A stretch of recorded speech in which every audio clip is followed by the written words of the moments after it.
For 69 years, the Soviet Union was the single greatest rival to American power the world had ever seen. At its peak, it controlled 1/6 of the Earth's land surface.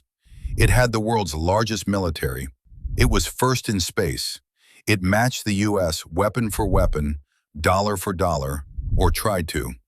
Then, in a span of just 6 years, from 1985 to 1991, it fell apart. Historians still debate why. Was it Gorbachev's reforms, glasnost, and perestroika that opened a door he couldn't close? Was it the Afghan war that drained the treasury and the national spirit?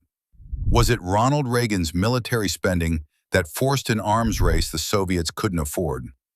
Was it the Chernobyl disaster that exposed the rot at the center of the system? It was all of it. And one morning in December 1991, it was over. Now imagine it wasn't. It's 1991.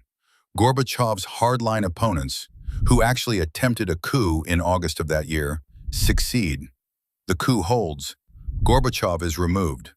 A harder, more controlled Soviet state reasserts itself.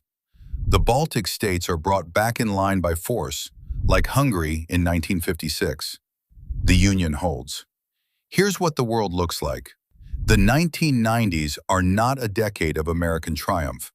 There is no unipolar moment, no period where the US stands alone as the world's only superpower. The Cold War continues. NATO doesn't expand eastward.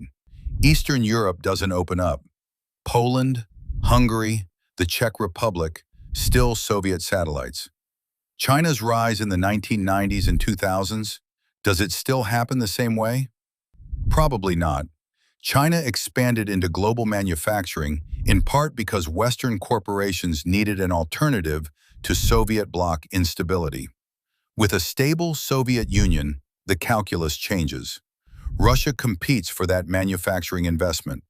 The internet still happens. It was built by DARPA for military purposes regardless. But the explosion of Silicon Valley investment in the 1990s was fueled in part by the peace dividend, money that stopped going to defense after the Cold War ended. With the Cold War ongoing, that money stays in defense. Does Google get funded? Does Amazon? The consumer internet boom of the late 90s may look very different. Here's what doesn't happen. The wars that defined the post-Cold War world. Without a vacuum of power in Eastern Europe and Central Asia, does NATO go into the Balkans? Does the US invade Iraq in 2003 without the geopolitical freedom a unipolar world provided? Almost certainly not. 9/11. Does it still happen? Al-Qaeda was in part a product of the Afghan war, which the US helped finance against the Soviets. In a world where the Cold War continues, the Afghan dynamic is completely different.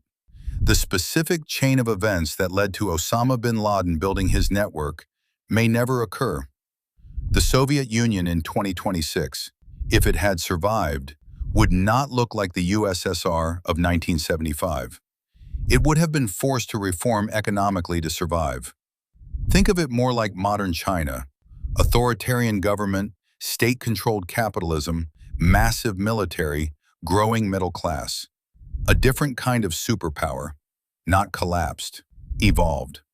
Russia today, in our real timeline, is still trying to reclaim what it lost in 1991.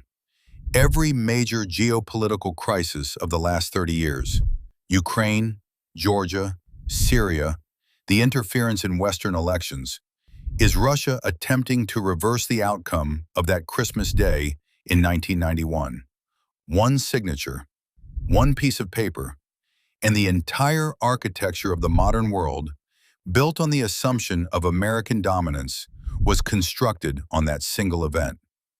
What if then would? Subscribe. The world you live in was built on moments most people never learned about.